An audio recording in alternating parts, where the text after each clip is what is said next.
tu nih, Taichung tu Hehuanshan base schedule ya. Jadi ini Hehuanshan itu gunung es salju, ini harus wajib dibawa saat kita mau main salju. Nah,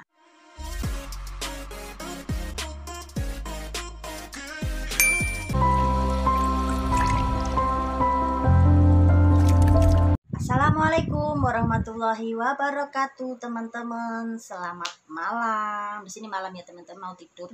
Ini pukul 9. Menjawab pertanyaan teman-teman kemarin ya, sesuai dengan judul thumbnail saya hari ini, saya akan menjawab bagaimana rute pergi ke gunung salju es, pegunungan salju yang ada di Taiwan, di Taichung khususnya, karena saya berada di daerah Taichung ya teman-teman.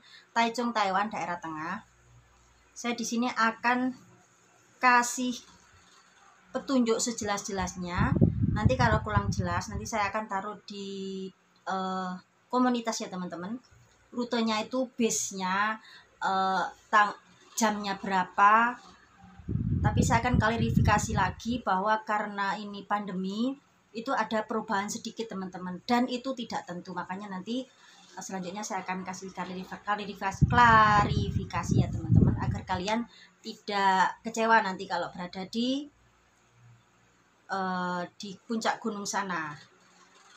Oke, sebelumnya saya akan menyapa teman-temanku semua dimanapun Anda berada. Jaga kesehatan ya teman-teman. Terima kasih atas dukungannya, terima kasih atas supportnya, dan terima kasih yang selalu mengklik channel kami, yang selalu menonton channel kami.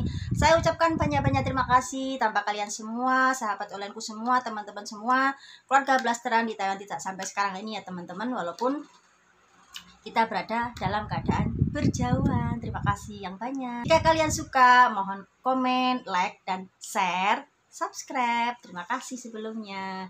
Dan saya langsung aja ya teman-teman. Nah, untuk rute pergi ke pegunungan salju di Nantou, Taichung ya teman-teman, itu tuh ada base-nya ya. Sepanjang base itu ada wisata ya teman-teman, wisata. Ada apa namanya, air terjun, ada wisata kambing, melihat kambing, ada wisata bunga sakura. Itu satu jalur ya teman-teman. Jadi jika Anda mau ke puncak gunung es, Anda bisa berhenti di situ melihat-lihat dulu, atau pulangnya kalian mampir ya di situ. Itu sangat strategis karena satu jalan ya. Nanti saya akan kasih tahu.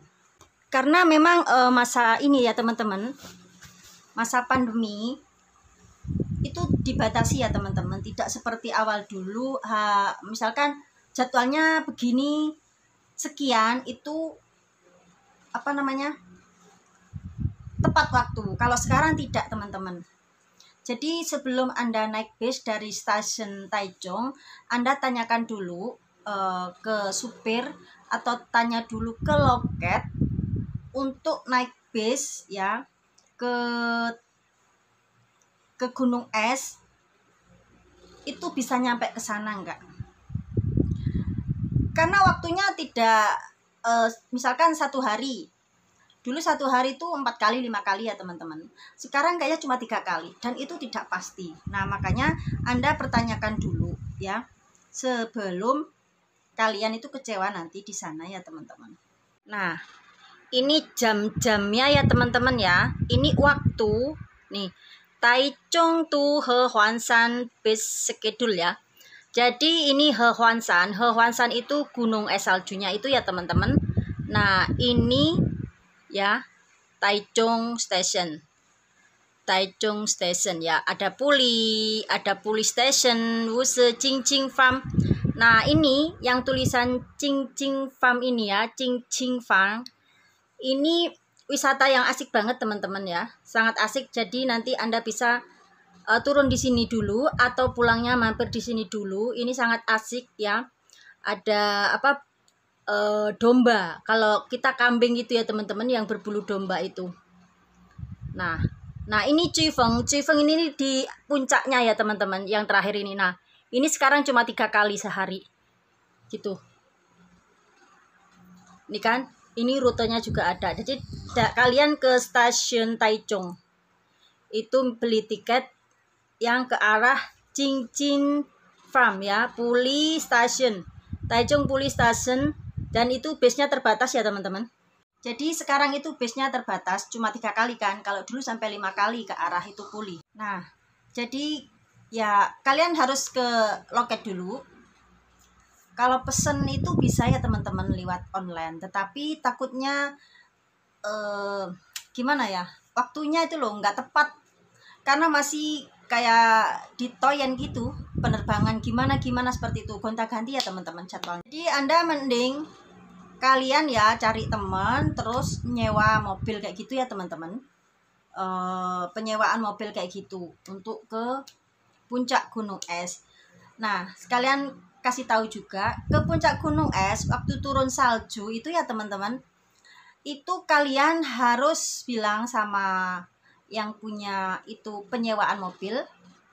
Jadi kalian nanti bisa koordinasi waktu mau pasang rantai di ban itu ya mobil, karena itu mahal ya teman-teman. Jadi kalian harus pertanyakan terlebih dahulu untuk penyewaan mobil itu sekalian apakah sama pemasangan rantai, karena di sana diwajibkan harus memasang rantai ya, itu bannya ya teman-teman.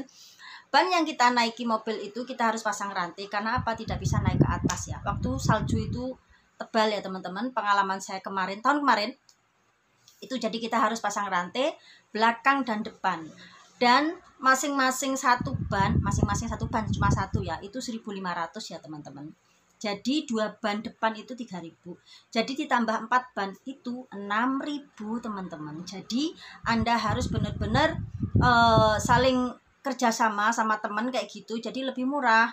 Kalau sedikit misalkan satu mobil itu cuma 4 orang 5 orang, itu mahal ya teman-teman, karena Anda transportasinya sudah berapa ya sewa itu, terus belum lagi nanti itu sewa rantainya ya teman-teman, karena di sana tuh sewa rantai.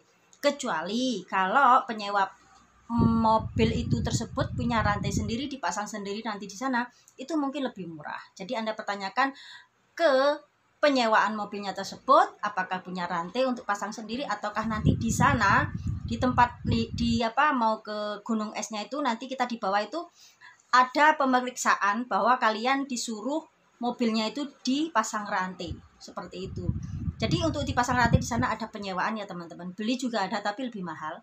Untuk peralatan ini untuk masalah transportasi ya, tadi saya kasih tahu, nanti kalau pulang jelas masalah rute bisnya itu nanti saya akan cantumkan di komunitas itu ya. Semuanya tadi saya akan cantumkan di komunitas, Anda bisa di situ melihat rutenya tuh gimana, jam-jamnya, waktunya itu loh teman. Jadi Anda tidak selip waktu. Misalkan dari jauh ke Taipei ke sini, kalau Anda mulai dari pagi insya Allah bisa ya, tapi kalau siang itu kayaknya waktunya susah banget teman-teman kalau naik bis ya. Mending Anda menyewa sendiri sama teman-teman kayak gitu. Oke, nah untuk transportasi cukup ya sampai di sini ya. Jadi ada transportasi di sana, tapi karena pandemi kayaknya agak dibatasi ya teman-teman. Jadi nggak sehari berapa kali itu nggak cukup. Tadi saya lihat kan cuma 3 kali kan, saya kasih tahu 3 kali itu pun belum pasti ya. Makanya Anda mending sewa mobil bersama-sama teman kayak gitu. 6 orang, 10 orang, 9 orang, 12 orang itu lebih murah. Oke, nah dan yang kedua ini ya selanjutnya perlengkapan bagi pemula yang mau naik ke puncak gunung salju. Nah ini harus benar-benar diperhatikan. 1, harus pakai jaket ya, itu wajib. Jaketnya usahakan yang tahan air dan tahan dingin ya teman-teman. Tahan air, tahan angin. Misalkan ada jaket yang tebal tapi tidak tahan angin, angin masih bisa masuk. Tetapi Anda jika punya jaket yang tahan angin itu angin tuh nggak bisa masuk gitu loh teman-teman. Waktu kita resleting kita itu ke atas itu bisa anget, karena apa, angin tidak bisa masuk. Itu ada yang jaket kayak gitu walaupun tipis, ada yang tebal tetapi angin masih bisa masuk teman-teman. Jadi Anda pilih jaket tipis pun tapi yang tahan angin masuk. Mending saya sarankan Anda pakai mantel yang atas bawah, yang celana itu teman-teman. Jadi nanti Anda dipakai di sana. Jadi untuk main salju, main apapun itu tidak akan basah. Mantel ya, mantel otomatis kan tahan air masuk ya teman-teman. Jadi Anda main salju pun dan angin pun tidak akan masuk, dan itu akan hangat di badan kita teman-teman. Mending pakai mantel kalau punya mantel ya, usahakan. Tapi kalau Anda pakai jaket yang ada tahan air, tahan angin masuk nggak bisa masuk, itu juga boleh. Karena kalau Anda waktu main salju itu juga air kan nggak begitu masuk ke tubuh kita, seperti itu ya teman-teman. Dan pakai sarung tangan itu wajib, karena kalau Anda mau main salju itu harus pakai sarung tangan ya teman-teman. Salju di sana itu benar-benar dingin kayak es itu ya, es yang benar, es beku itu pokoknya. Jadi jika saya pengalaman kemarin ini agak luka sedikit. Saya pertama cuma mau nyoba ambil es yang beku itu kayak tersayat pisau teman-teman. Jadi Anda usahakan pakai sarung tangan ya, sarung tangannya ya kayak gini tuh, ini wajib. Ini tahan air masuk ya teman-teman. Nah ini harus wajib dibawa saat kita mau main salju. Nah ini, kemarin saya pakai ini teman-teman tuh gini. Nah gitu, ini tahan air, jadi kita tetap hangat ya teman-teman. Dan jika anda kalau menurut saya kayak gini udah cukup ya, cukup. Jangan lupa pakai topi ya teman-teman, topi dingin. Kalau Anda yang pakai hijab boleh ditambahin lagi yang topi itu yang musim dingin itu juga boleh. Pakai hijab juga boleh. Pokoknya untuk menutupi tubuh kita ya teman-teman, itu wajib. Karena benar-benar dingin. Misalkan kalau ada yang kayak ninja itu malah lebih bagus teman-teman. Karena apa? Tertutup semua. Karena apa? Ini bisa kering kerontang. Jadi Anda harus pakai krim. Masuk ke daerah yang bersalju harus pakai krim terlebih dahulu teman-teman, karena biar tidak pecah ya. Kalau menurut saya mendingan kalian bawa itu sari jahe atau permen jahe itu di badan hangat teman-teman. Kemarin saya tuh bawa 3 termos itu, bikin sendiri di rumah. Kalau Anda bisa beli di minuman ya, di toko minuman apapun di Taiwan itu ada teman-teman ya, beli sari jahe itu pasti dikasih. Itu murah lah, paling sebotol minuman segini cuma 50 NT, paling mahal 50 NT. Dan itu sangat manjur sekali teman-teman di sana, sangat bisa menghangatkan tubuh. Itu pengalaman saya ya. Dan diwajibkan yang satu ini harus bawa sari jahe teman-teman. Kalau tidak, minim adalah air panas termos, karena di sana Anda minum air hangat nggak ada rasa teman-teman. Jadi air panas yang kalian harus bawa. Waktu saya bawa air jahe itu ya, air jahe yang saya rebus panas itu saya masukin termos. Di sana itu nggak ada rasanya teman-teman. Ada rasanya karena pedes jahe, itu baru ada rasa. Jadi kalau Anda mau bawa air putih itu harus benar panas. Kalau nggak panas di sana itu nggak ada rasanya teman-teman. Kalau hangat itu benar-benar nggak ada rasa. Jadi dingin, jadi dingin. Di sana benar-benar dingin ya teman-teman, sampai minus derajat. Dan bawa makanan. Usahakan kita jangan sampai lapar ya. Di musim dingin kalau kita main salju jangan sampai lapar. Usahakan bawa roti teman-teman. Kalau bisa bawa nasi. Kemarin itu saya bawa nasi ya, nasi lontong kayak arem-arem gitu, saya isi makan. Pokoknya saya isi lauk kayak gitu teman-teman. Jadi diwajibkan harus bawa makanan dan jangan sampai lapar. Nah cukup sekian, apalagi ya, kayaknya sudah nggak ada. Harus bawa bekal tadi ya, makan sudah. Baju tebal, sarung tangan, bawa air panas atau sari jahe. Pokok seluruh tubuh harus dibungkus kayak gitu ya teman-teman.